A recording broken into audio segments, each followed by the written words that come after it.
Hey, fellow YouTubers, this is the Desert Cardinal coming to you from the desert southwest, where it's a balmy, I would say somewhere between maybe 75 and 80 degrees today, February the 16th, no, February 15th, 2016.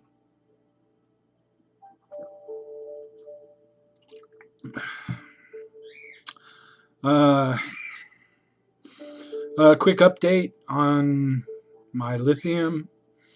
I've been taking the lithium since January the 26th, and I guess the last couple of nights um, I've gotten some good sleep.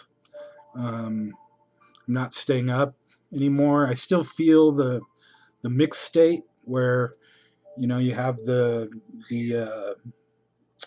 um,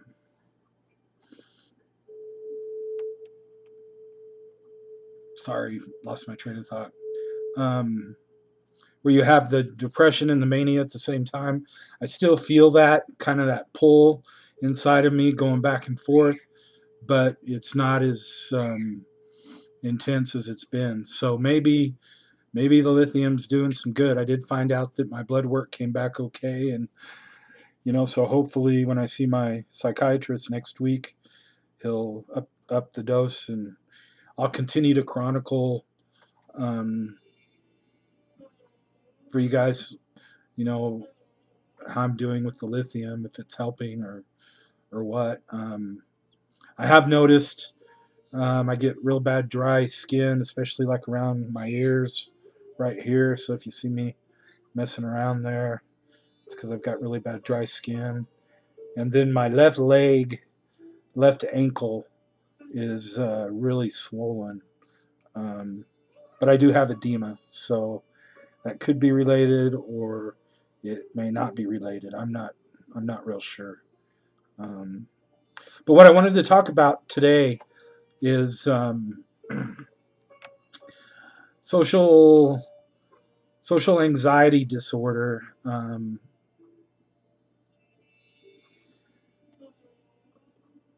or anxiety disorders in general. Um,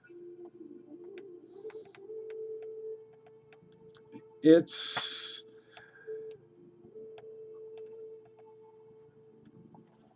it's a tricky thing, because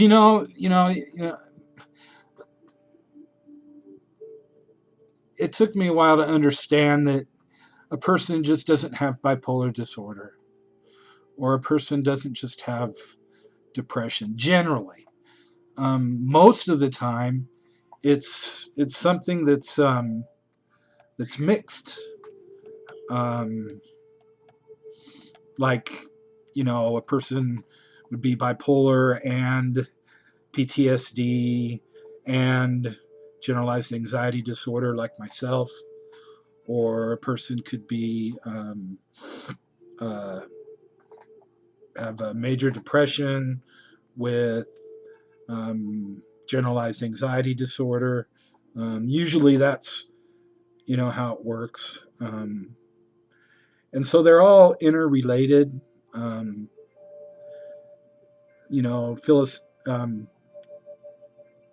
physiologically, I don't know how that all works. I would love to spend some time studying brain chemistry and how all that works.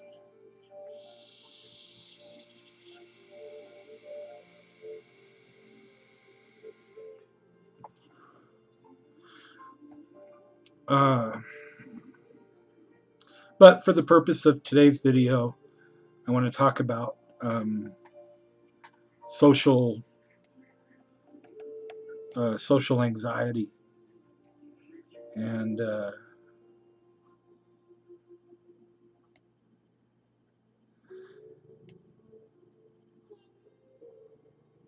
basically, social anxiety um,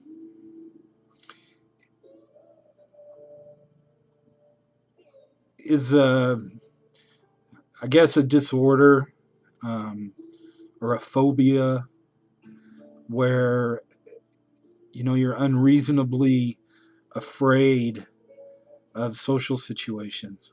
Um, you could have irrational fears of being judged, um, watched, people criticizing. You could have fears of like people criticizing you. Um, it's not really paranoia, um, but the phobia or the fear can get so intense that you isolate because you just don't want to deal with how you feel.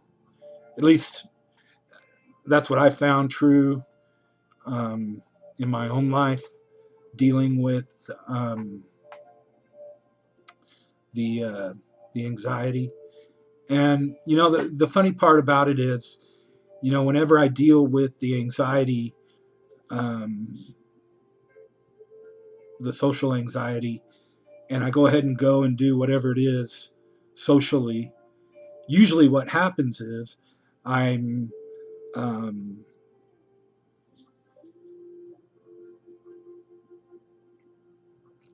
forgive me for these brain farts. Um, Usually, what happens is, I'm really glad that I went. I'm really glad that I participated in the event, and I'm really glad that I got out of the house. Um, but God, the process of getting there is just like pulling hen's teeth. Um, it's it's crazy, crazy, crazy, irrational fears. And forgive me for the word crazy. Crazy. I know there's people that don't like to use that word in the context of mental illness.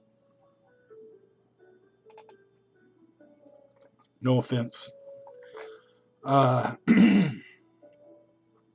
so, um,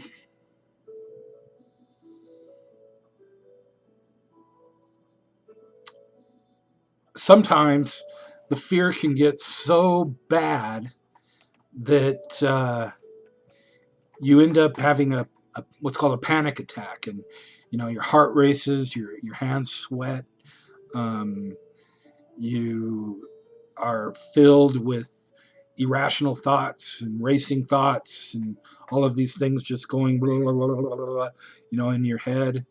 And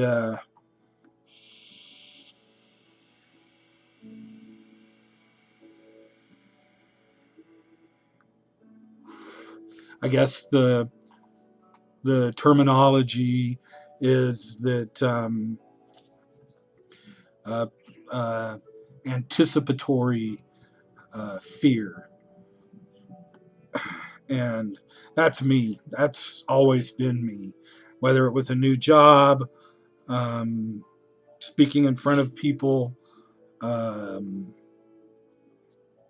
whatever. I always went through this tremendous amount of anxiety and fear about something that I was going to do. And I thought it was normal in a sense. I mean, I thought, oh, well, everybody deals with it, and I just have a hard time dealing with it. I didn't realize that it was actually a mental illness. Um, and so uh, I'm in a Facebook group um, for bipolar disorder. Well, for just mental illness, I guess. And somebody posted um, a thing in there about how to ground yourself when you're suffering from a panic attack. And basically, what you do is you like pick three things in the room that you can see, a couple of things that you can hear, a couple of things that you can smell, um, maybe something you could taste, like the vape or the water, which I need to get some more. And uh, so what you're doing is you're engaging all of your senses, and things you can touch and um, feel, hear, smell, taste, the five senses.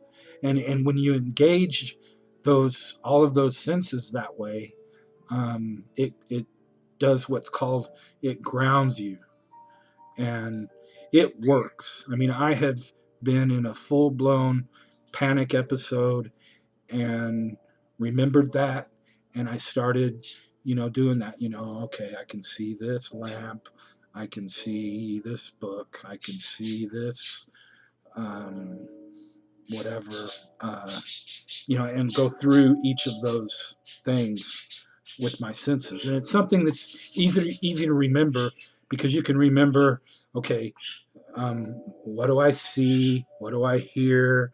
What do I smell? What do I taste? What do I touch?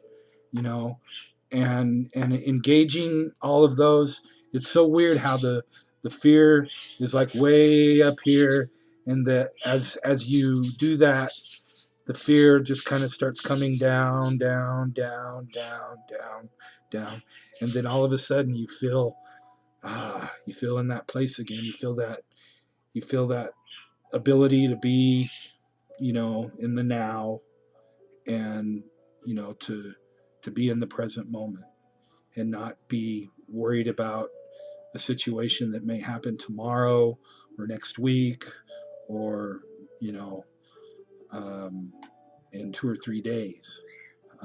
It gives you the ability, or at least it does me anyway, the ability to be centered and to get back to that place. And sometimes it works, and sometimes it doesn't. Okay, we're dealing with mental illness. There's no easy answer.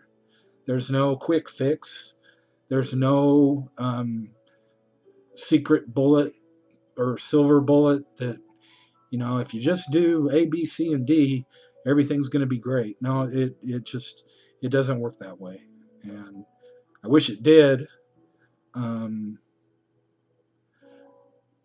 and as I said before in the other videos,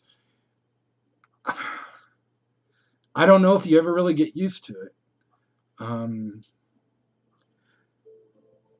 you go through periods, or I go through periods where, I'm okay and everything's okay, and then, I get depressed, or I get manic, or I deal with it. One thing I deal with all the time is the social anxiety. I deal with that all the time. You can ask my friends and my family. I isolate myself way, way, way too much, and it's because of that social anxiety. And right or wrong, it's just something. It's just something that's part of my journey. Um, and like I said, the grounding and all of that does help. And but the isolation isn't good. Um, you know, my therapist challenges me on that. In fact, at Thanksgiving time, I was already starting to plan on how I wouldn't have to go participate, in Thanksgiving. We were having Thanksgiving with some dear friends, and I'd already worked it out in my mind how I wasn't going to go. And I told my therapist about it, and she's like, I'm going to kick your ass if you don't go. And that's kind of what I need, is somebody to get in my face and say, okay. Um, and we're all different. We all need different things. But so that was a little introduction to social anxiety. Um,